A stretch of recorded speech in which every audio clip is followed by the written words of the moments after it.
guys, my name is Jeannie. Today I'm gonna do a review on the show The Ultimatum Queer Love. If you guys didn't know, because I don't talk about myself a lot on this channel, I am a proud queer person. I am pansexual, so when this came out I was so excited because I haven't seen any queer dating shows, but it's about time. So if you guys want to see my thoughts on it, let's get right into it. I'm also going to be doing my makeup while I do this, but I'm not going to be focusing on exactly the products, so let's get into it.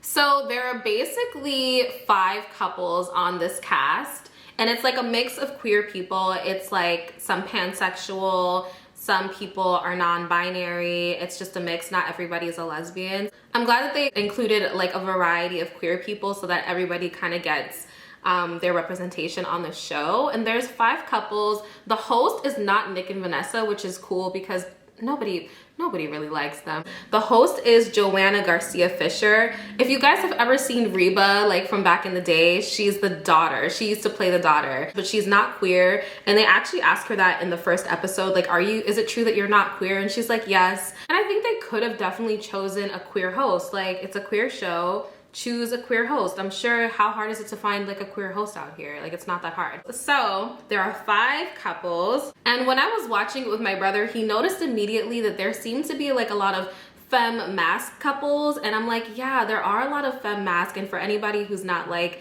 super familiar, that just means like feminine presenting, like a person like myself, and like a masculine presenting person, someone who's possibly like wearing short hair, maybe clothes that would be typically designated for men. It's just like a lot of that type of pairing, and there's not that many femme on femme couples. Actually, there is one femme on femme couple, but we'll talk about them later. There's Xander and Vanessa. Xander is the one who issued the ultimatum, the mask presenting one. Xander is pretty cute. You know, that's not normally my type, but like, you know, they're cute. They're a little cutie. Vanessa has this really intense energy. Like, I don't really see how they make sense as a couple. They seem so opposite from each other. I don't really know what attracts them to each other, but Vanessa doesn't want any type of stability. She doesn't believe that she can really be with one person for the rest of her life. And Xander's all about having that long-term connection with a person. So Xander has given her an ultimatum and is asking her for marriage, and feels like Vanessa's marriage material for some reason. Not really sure why. So far, Xander is having a hard time breaking from Vanessa to really immerse themselves in this experience. It's not easy for Xander, but Vanessa seems really excited to embark on this journey of meeting new people, flirting with all of them. Her energy is very I want attention. She kind of makes everything about her. Upon first meeting her, Vanessa definitely comes off strong. Not the most likable person in the room. Definitely not. Xander's personality is really sweet. They're very caring. They really put Vanessa first, always think about Vanessa. They don't want to be separated from Vanessa. You know how somebody in a relationship always seems to like one person more than the other person does? In this relationship, it looks like Xander cares for Vanessa more than Vanessa cares for Xander. And if I had to guess, I would say that they're not gonna walk out of here married. But only the first 4 episodes have released, so I don't know, nobody knows. But it doesn't seem like they have a great chance of making it. The next couple is Lexi and Ray. Lexi and Ray, when I see them at first, I'm like, what a mismatched looking couple. It doesn't seem like they would choose each other as partners, but they're in a relationship. I think they've been together for about 2, almost 3 years at this point. Lexi is the one who issued the ultimatum. She's the one with the very bleached blonde hair, and the release hall one with the, you know. So she really wants stability in her life. She's 24, but I have to say, on the show, she comes off very mature and responsible. She has a really good way of communicating with people. Like, she's able to get her thoughts across clearly without like yelling at a person. So that I do like about Lexi. She seems to be really level-headed. Ray on the show comes off very unsure of themselves, not sure about who they are as a person. Ray seems very shy. I think that Ray is 27, so they're around the same age, but Ray's a little bit older. But according to what they're saying, Lexi is saying that she really is the one that takes care of everything, and she really wants a partner who can also chip in and help with the responsibilities that they both have to take care of in a relationship, which makes sense. But Ray's not sure if she's ready for that level of commitment at this time. Next couple is Yoli and Mal. And let me tell you something. Oh, Mal is a looker right there, okay? Mal is so damn fine. Like, fine. Do you hear me? Fine. Mal. Such an attractive person. And it's not just that they're attractive, you can see Mal's spirit. Mal seems like a really good, level-headed person. So it's just, I don't know, it's like when a person has a good personality and is also attractive, it just makes them 10 times more attractive. So Mal really seems like they have their head on their shoulders, well put together, very fine, like I said, and they're dating Yoli, who seems like a nice person. So Yoli issued the ultimatum to Mal. Yoli is ready for marriage. Mal wants to have everything in place before they're married and is also concerned that Yoli falls in love with everybody. And if you're in the queer community, you know that it's just a stereotype that when two women are together, anybody in the queer community get together, it is just they U-Haul, they move in right away, they fall in love easily. And I've met women like this who will fall in love like after the first date, and I'm like, wait, can you like slow down a little bit, you know? I understand where Mal is coming from because Mal wants to make sure that Yoli is really in love with her and not just that she wants to be married to someone. I'm interested to see if they're gonna make it towards marriage. So let's talk about Mildred and Tiff. Every time I think about Mildred and Tiff, I just have to laugh because they are insane to me. When we first meet them, they don't come off super crazy. Well, they kind of do because they say out of their own mouths that they break up all the time. They said they break up constantly, but the thing is that they have good sex, so that keeps them coming back to each other. And I feel like everyone has had moments in their life where they let things that really are not important in a relationship keep them together, and I feel that way about Mildred and Tiff. They don't have good communication. Mildred wants to be married badly. Mildred has already been married to a woman in the past, so this is not her first rodeo. She wants commitment. She wants to be married to Tiff, but Tiff is not ready because Tiff sees how they interact in a relationship and doesn't feel like this would be marriage material. Anybody can look at them and say they should not be getting married. They are so toxic towards each other. They are very triggered by lots of things, and you see it as the season progresses. You see how they get triggered even with the new partners that they choose. So, I mean, I just think they're a hot mess. They could both benefit from therapy. I'm in therapy. It's not a slight me saying this, but I feel like they have triggers that are going to keep showing up in other relationships. They need to work on themselves before they can really commit like marriage to another person. And then there's Sam and Aussie. They are such a cute little couple. They just seem the least problematic out of everybody, like especially upon first meeting them. They don't seem to be giving any toxic energy, although Sam does say that Aussie has trouble communicating their needs, which can also be toxic if you don't rectify that. But it doesn't seem to be as extreme as Tiff and Mildred's. And between Sam and Aussie, Sam has issued the ultimatum to Aussie. Aussie is 42 years old. I'm glad that the cast is older. I'm also in my 30s, so like I'm glad it's more relatable. But Aussie seems to be so reluctant to the thought of marriage, but is 42 years old. Sam is all ready for marriage.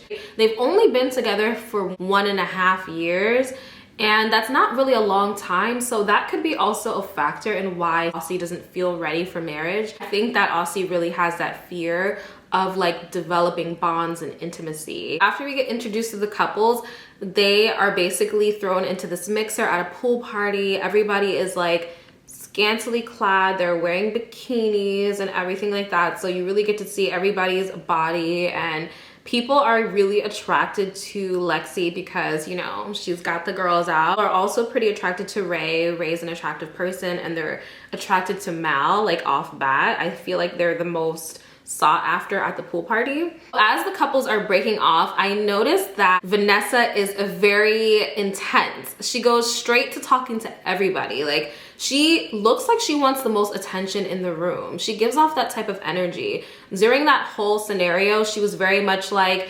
basically telling everybody what they wanted to hear. You know what I mean? She was trying to be likable. She wasn't really necessarily being her most genuine, vulnerable self. She was more like trying to go around the room, trying to be like, oh, I'm so pretty, I'm so cute, and look at me, I have this fun personality. Anything that you say, I'll say something to mirror it so that you're gonna like me, and I feel like I'm so charismatic. Like, okay, we get it. You know what I mean? I feel like to certain people, it's very obvious what she's doing in the room. She's extroverted, that's not a bad thing, but it's just, you can see her jumping out of her skin. It's so weird. It's like, calm down, girl. Like, you don't have to do all that. Like, you really don't have to do all that. She tries to flirt with Mal, and Mal is not really feeling her. Like, Mal is being polite about it, but is not really feeling her like that. But she was attracted to Mal because during the first meetup, you see Vanessa flirting with Mal right in front of Yoli before they even break off into this pool party at the first night. So Vanessa likes Mal, but Mal is really not giving her the time of day, and I'm happy because she can probably see right through everything that she's doing. There's basically two people at the party who are responding the most to Vanessa's extreme personality. She kind of hits it off with Ray. Ray is they seem very insecure and unsure of themselves. So of course, Vanessa is spewing all these compliments at Ray, like, you're beautiful, and just trying to make it seem like they have things in common. She likes that Vanessa is so extroverted and will be the type of person to push her out of her shell. I can understand that attraction, but it doesn't seem like Vanessa's being 100% genuine. Also hits it off with Lexi, who is Ray's girlfriend. So it's so weird. She likes two people in a relationship, and her and Lexi hit it off for a completely different reason. She starts off by saying, tell me some things you like about yourself. She's like, you know what, never mind, I'm gonna tell you some things I like about you. And she gives her all these compliments, and of course that puts Lexi's defenses down, and she's like, okay, this person is giving me all these compliments, that feels really good. Like, if somebody's complimenting you, the majority of people will feel positive towards that person, not negative, right? I'm the kind of person, if you compliment me too much, I'm gonna be looking at you like, what do you want? Like, what is your intention here? I'm a very skeptical person. Like, if you ever meet me in real life, I'm skeptical. I do not trust people easily, which is not the best either. I'm working on it, but it seems weird to me to compliment somebody that much when you first meet them. It's like, why are you trying to get me to like you so much? You're trying to put my defenses down so I don't realize who you are as a person. You were never gonna distract me with that, okay? Never. Lexi and her also bond on the fact that Lexi is kind of like the mature person in the relationship who handles everything. At this point, Vanessa is trying to make her feel like, I'm also that person in the relationship. I take care of everything. I'm the person that can be relied upon. And she's basically trying to make herself similar to Lexi so they feel like they have something in common. And Lexi also finds Vanessa attractive. Yoli is talking to people, but really starts to hit it off with Xander. Yoli and Xander, they bond on the fact that they really want someone to just choose them. They really want someone who is ready for the commitment they are. And apparently Xander is Yoli's typical type. So that also adds an element of attraction there. And they really just seem to be having a heart to heart. Their connection seems really genuine. They seem to be really just taking each other in and saying, wow, I've been looking for a person like you my whole life. Like, you can see it in their eyes. They seem so like, wow, like our hearts are kind of similar. Like, that's how they're looking at each other. Mildred and Tiff are going around talking to different people, trying to really immerse themselves in the experience. Aussie and Mildred seem to be hitting it off the most, and just kind of light stuff, but they seem well suited for each other. It's funny because Mildred's ex at this point, Tiff, is over there talking to Sam. So basically it's like Sam and Aussie switched partners with Mildred and Tiff. So they're both talking to each other's significant others, and they seem to be hitting it off the most. I mean, there's not any real deep connection, but they seem like they get each other so far. Let's get into Mal. Mal is making her rounds, and she sits down with Tiff, which I think is really cute because, you know, masked people tend to not really want to date each other. I thought it was really cute that they were open enough to try to at least sit with each other and see if they had any type of vibe. They did not, but you know, they tried, which I thought was cute. So Mal is making her rounds. She did talk to Vanessa before, but she also notices Lexi, and she finds Lexi attractive, you know, she does. She likes Lexi, and she has the deepest emotional connection with Lexi. They also talked about how their parents were married for a long number of years and how they feel like you just stick it out when you're with the person that you love, and they really connected on that because they both feel similarly. Because it's not that Mal doesn't want marriage, Mal just wants to make sure that it's the right person for them. And she says that one of her core values is family dynamics, so it makes a lot of sense. She's like, you're well suited to me and I'm attracted to you. So they're really like feeling each other, and there's a couple of people who are feeling more than one person, so it's hard to tell who each other is gonna choose just yet. So after the pool party, Vanessa basically takes Lexi to the side and is like, I've never been attracted to someone like you before. I never thought we'd end up making connection. And then literally like 2 minutes later, Lexi's ex Ray walks over to Vanessa and asks her if they can have a conversation. So they sit down and have a conversation. Literally the first thing to come to her mind is, hey, you know, Ray, I've never thought that I was gonna be attracted to you. I never thought that we'd end up making a connection. Why are you using that same line on different girls? Like, that is just so, it's so disingenuous. There's nothing that really stands out for me in that date. They're just kind of still getting to know each other. So in the next scene, we see Lexi and Mal going on a date. They're starting to deepen their connection as well. Mal asks Lexi a very important question. She's like, have you ever dated a black person before? And she's honest. She says no. She's like, honestly, I was concentrating more on the fact that you were masculine presenting. With Ray being half Chinese, she's had to learn things that she didn't know before. So she said she's open to learning, and Mal really respects the fact that she is willing to learn like the intricacies of dating a person that isn't the same race as you. Mal tells her, you know, my parents always taught me that you have to be best friends with the person that you're dating. It's very good advice, and Lexi feels the same way. So Mal and Lexi are on the same page. It's not really clear who Lexi's gonna choose at this point because she's feeling Vanessa and then she's feeling Mal. I just switched my background around because it was just, it was not doing it for me.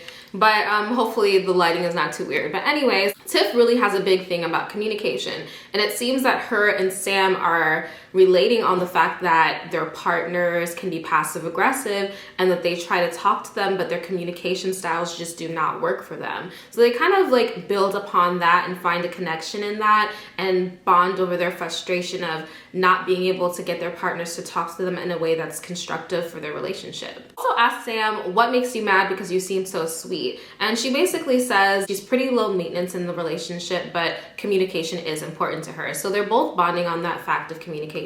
And then we see Aussie and Mildred talking, and Aussie and Mildred really seem to be getting deeper. At this point, Aussie is telling Mildred that after a few of their talks, she feels that she is ready for marriage, which is totally different because Sam is the one who gave Aussie the ultimatum. Aussie wasn't ready, but after talking to Mildred, it seems like she's had a change of heart, which is surprising. And Mildred gets emotional because she's saying, wow, I see how quickly it can happen for you. With Tiffany, it's been taking forever and I don't see why. And she gets emotional over it, but she is happy that Aussie has changed her mind and is open to the possibility of getting married. We get to see another date with Vanessa. Yay, more Vanessa. Woo! Like, why don't like seeing that girl on screen? Like, why do we have to keep seeing her? Vanessa's going on another date, and she's going on a date with Ray, and they're like, they seem like they're by a pier or something. They're like in a really intimate setting where they get to talk to each other and get to know each other a little bit better. Asked her to name some things that she likes about her own self, which I feel like is an interesting question to ask. I think she notices that, and you can see it from the way that Ray is sitting, she doesn't seem sure of herself. It's in her posture, her body language, the way that she speaks. She's not completely comfortable with herself. And I feel like Vanessa's 100% aware of that. And I'm not sure if she's trying to boost her self-esteem by asking this.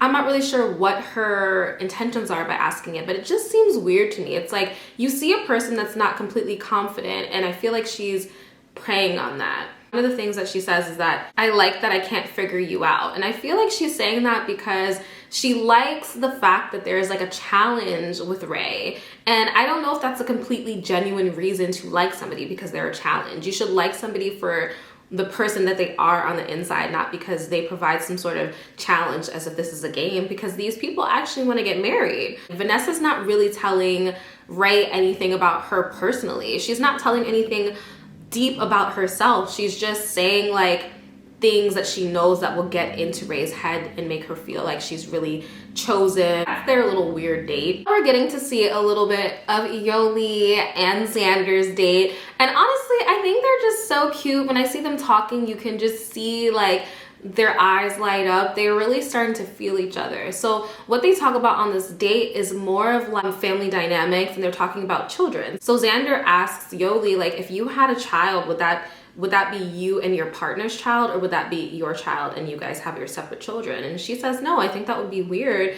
to do that, because if we're in a unit, your child is my child and I'll adopt. And she basically says, family is what you make of it. And Xander's like, yeah, that feels really good, because apparently Vanessa would have her own child and Xander would have her own child, because Vanessa doesn't believe in, I guess, joining the children together.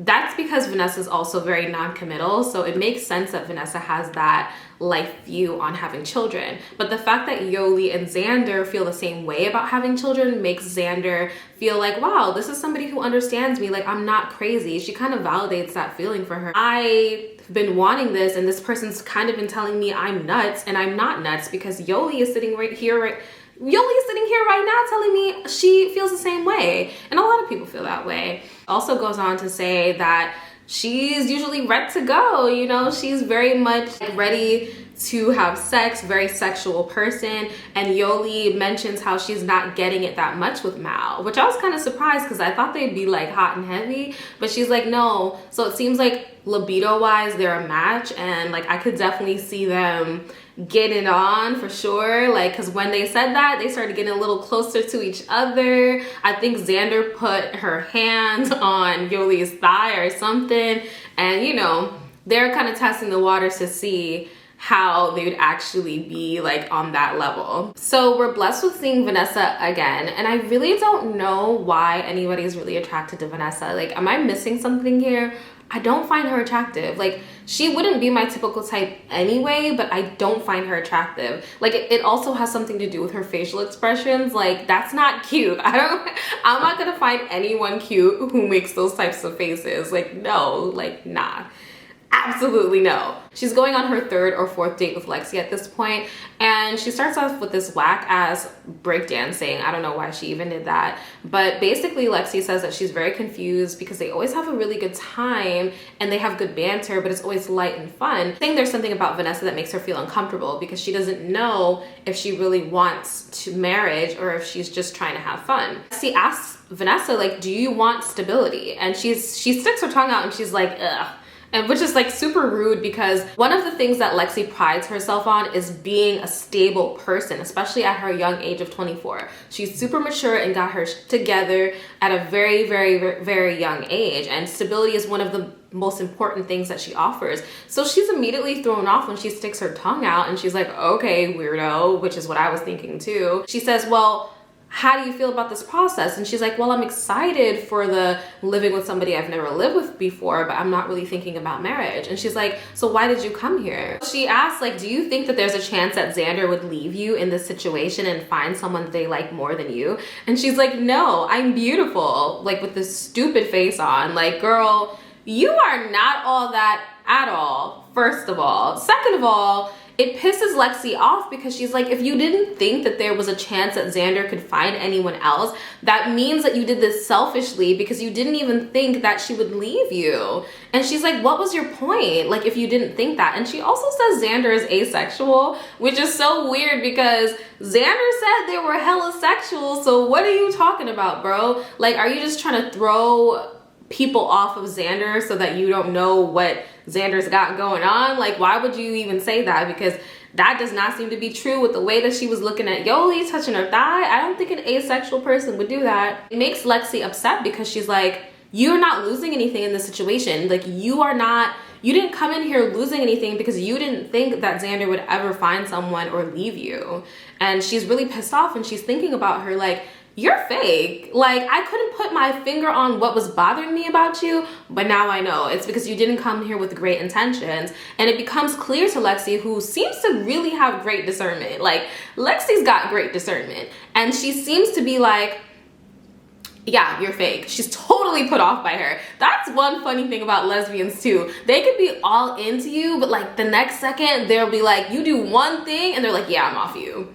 I'm off you. Like, certain girls, they're like that. They can be turned off so easily. And Lexi, good on you, because Vanessa, there is something so strange about Vanessa. And like from that point on, it's like she washed her hands with her. After that date, Lexi tries to warn Ray, and Ray is not really having it, but Lexi's like, listen, there's something weird about Vanessa. Like, I feel icky in my heart about her. Like, you should know. And Ray's not really trying to hear that. She's probably just thinking like, oh, you're just jealous. You just don't want me to move on with anybody else. You know what I mean? So she's not really taking her warnings that seriously. I'm not sure for what reason Ray doesn't see it, but she's just like in la la land about this. The point where Mildred and Tiff talk, and Mildred and Tiff are talking, and Mildred's like, hey, I've been going on all these dates and I barely think about you. And honestly, I feel more hopeful about my future outcome going on all these dates. And it's making me feel emotional because, you know, I'm not really thinking about you anymore, and I don't feel like there's much left for our relationship. Tiff, she runs after her and she's like, I'm not ready to lose her right now. And she's like, I feel like we're just not connecting. And then Tiff, oh my God, Tiff. Okay, Tiff just plays ultimate player move. Like, she pulls her close and she's like, you don't feel like we're connecting? And they look into the moonlight and she's like, are we connecting now? And she just kisses her. I'm like, girl. And then Mildred, she calls that shit right away. Mildred is like, she always tries to fix our problems by making a physical connection, and it's not gonna work this time. She's like, it's not gonna work. She's like, I'm done. And I'm proud of Mildred because I'm like, bro, like, that's true. Like, you know, Tiff is really trying to get you with what always works, like that sexual component to it, but she is taking this situation a lot more seriously, so Tiff is gonna have to come harder than that. So now we're at the choosing ceremony. When they ask who's choosing who, Lexi makes a point of telling everybody at the table that she doesn't feel like Vanessa is there with genuine intentions. And of course, Vanessa doesn't agree, and a few people at the table actually back Lexi up like, yep, I see what you're talking about. And of course, Vanessa's not happy about that. Lexi expresses herself very eloquently and very concise, clear to the point. She's not just talking behind her back, she's telling her to her face, and she's telling everybody in the room, this is how I feel about this person, very matter of fact. And I'm like, okay, go ahead, Lexi, do your thing. Like, that's really cool of her, especially for being her age, being able to like present this in a way without being angry, but saying, hey, this is how I feel about you. You can take it or leave it, basically. To the part where they're choosing each other. Yoli and Xander, they choose each other. Even before Yoli and Xander choose each other, Vanessa is getting so upset that she was gonna choose Yoli because she says, Yoli is a person who's been mean to me. Why would you choose this person? But I really think that she didn't think there was a possibility that she was gonna like anybody else in the room because she thought she really just had Xander like on lock, you know? But Xander's like, no, I'm seeing these other girls out here. Okay, I'm taking this experience wholeheartedly, and she should be taking it seriously and immersing herself in this experience just like Vanessa is. Vanessa's out here having fun, and you expect Xander not to have any fun? Why can't Xander have fun? You're having fun, don't be selfish. So she's just having this pissed off attitude, and she's threatened by Yoli because Yoli doesn't like her, and Yoli also says it how it is. So she doesn't like that, and at the table, she's making situations about her that are not about her, and she's kind of coming out of character, and everybody's looking at her and noticing how mean she is. Because as Xander is talking about how she feels, and Vanessa is over here flipping her off, saying, F off. And I'm like, that's rude. And everybody at the table is like, that's hurting us that you're saying to Xander, F off. And, you know, Xander, of course, backs their girl up because Xander's like, okay, you know, in the real world, Vanessa is my girlfriend, so I'm not gonna let everybody trash her. But the truth of the matter is that Vanessa deserves every bit of smoke. She deserves every little bit of smoke, every little bit, because she has not been being genuine. The rest of the couples choose each other. There's also a very dramatic point where Mildred and Tiff are talking about who they're gonna choose. Tiff is like crying, saying, I'm so in love with Mildred. I know we're supposed to fully immerse ourselves in this experience, but I'm really in love with Mildred. And Sam's over there looking like, dang, like everybody has to do this. Now you're crying as you're choosing me. Like, I feel stupid because I'm immersing myself in this experience, and here you are being overly dramatic, crying your eyes out like you're not gonna see your partner in 3 weeks. This reaction is so out of proportion. So the couples end up choosing each other. Mal and Lexi go together, Mildred and Aussie go together, Sam and Tiff go together, Ray and Vanessa go together, and Xander and Yoli go together. And I think they actually matched up with each other pretty well. I feel like that was a pretty good pairing for most of them. I honestly feel like Vanessa is the oddball out, so someone was gonna have to take Vanessa, so that pairing is weird, but any pairing with her would have been strange because she's just a strange character in this. But that's basically it for my review. This is just episodes 1 and 2. I'm so long-winded, I never do reviews like this, so bear with me. I'm gonna try to do the other part in a separate part just because it's so much that you're seeing in these first 4 episodes. So I really want to do the second part, but my battery is dying and my storage is filling up, but I'm so hyped to get to the rest of it because it's really interesting what happens in episodes 3 and 4. So if you're interested in that, then you know where to come back, subscribe. If there's anything that I could do better for next time, please let me know in the comments down below because I don't do this very often, but I really wanted to review this show. Yeah, thank you if you made it all the way to the end, and I will see you guys in the next one. Bye.